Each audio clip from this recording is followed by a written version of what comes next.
How to add dynamic zoom in DaVinci Resolve. First of all, open DaVinci Resolve and import your video into the timeline. Once your clip is placed, select it and go to the inspector on the top right corner. Now, in the inspector, look for the dynamic zoom option. Enable it by toggling the switch.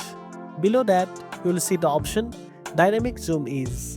Click the drop down and you will see options like linear, ease in, ease out, and ease in and out. Linear gives a steady zoom speed, ease in starts slow and speeds up, ease out starts fast and slows down, ease in and out adds a smooth motion at both ends. Pick the one that fits your style.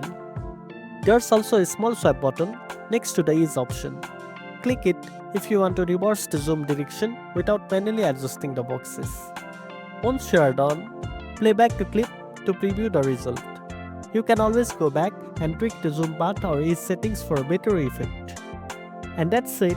Now you know how to add dynamic zoom in DaVinci Resolve. If you found this video helpful, don't forget to like, share and subscribe for more tech tips. Thanks for watching and I'll see you in the next one.